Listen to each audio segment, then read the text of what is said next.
వరంగల్ రైతు డిక్లరేషన్లో స్పష్టంగా పోడు భూములకు మరియు అసైన్ భూములకు యాజమాన్య హక్కులు కల్పిస్తామని చెప్పేసి రాహుల్ గాంధీ గారి నేతృత్వంలో రాహుల్ గాంధీ గారు ఆ రైతు డిక్లరేషన్కి వచ్చి హామీ ఇవ్వడం జరిగింది. ప్రభుత్వం వచ్చి సంవత్సరంన్నర గడిచినా సరే 24,25,000 ఎకరాల భూమి రాహుల్ గాంధీ నానమ్మ శ్రీమతి ఇందిరాగాంధీ గారి హయాంలో 76లో ఈ పంపకాలు జరిగినాయి. ఇది భూములంతా కూడా అసైడ్ భూములన్నిటి కూడా పేదలకు అన్ని కులాలు ఉన్నాయి. అన్నమాట ఓసీలు ఉన్నారు, బీసీలు ఉన్నారు, ఎస్సీలు ఉన్నారు, ఎస్టీలు ఉన్నారు.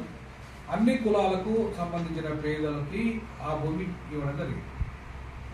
కాకపోతే ఆ భూమి మీద కేవలం దున్నుకునే హక్కు ఉంది తప్ప అమ్ముకునే హక్కు లేదు. కాబట్టి ఈ ఇన్ని లక్షల ఎకరాల భూములన్నీ కూడా ఇవాళ వాళ్ళ చేతుల్లో లేవు. ఎవరి చేతులు లేవు? పేదల చేతుల్లో లేవు. ఖాళీ సాదా బైనామా అంటే తెల్ల పేపర్ మీద భూ బదలాయింపు జరిగింది. తెల్ల పేపర్ల మీద భూ బదలాయింపు జరిగితే కూడా చెల్లదు. ఈవెన్ వాళ్ళ పట్టా కాగితాన్ని రిజిస్ట్రేషన్ చేస్తానని కూడా చెల్లదు. ఇది అమ్మే హక్కు కానీ కొనే హక్కు కానీ లేదు. వాళ్ళ యజమానులకు అమ్మే హక్కు లేదు, కొనే వాళ్ళకు కొనే హక్కు లేదు. సో అది చట్టం. సో దానివల్ల ఆ భూమి ఎటుపోయింది? మరి ఇప్పుడు కేవలం 5 లక్షల ఎకరాల భూములు మాత్రమే మిగిలిన్నాయి. 24 లక్షల ఎకరాల భూములలో మిగిలితే అన్ని కబ్జా గురైపోయినాయి. కొత్త భూమి ప్రభుత్వం ల్యాండ్ పూలింగ్ పేరు మీద గత ప్రభుత్వం టీఆర్ఎస్ ప్రభుత్వం గుంజుకున్నది పేదల దగ్గర. కొన్ని వేల ఎకరాలు గుంజుకున్నది.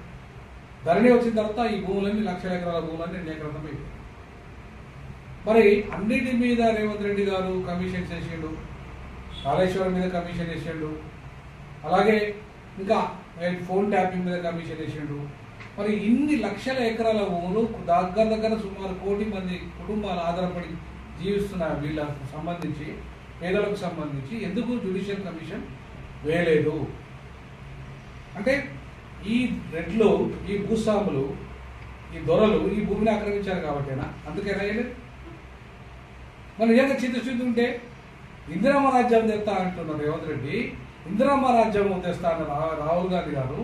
ఇందిరమ్మ ఇచ్చిన భూములను గుంజుకున్న వాళ్ళ దగ్గరికి వెళ్ళి తిరిగి భూములు ఎందుకు ఇస్తలేరు?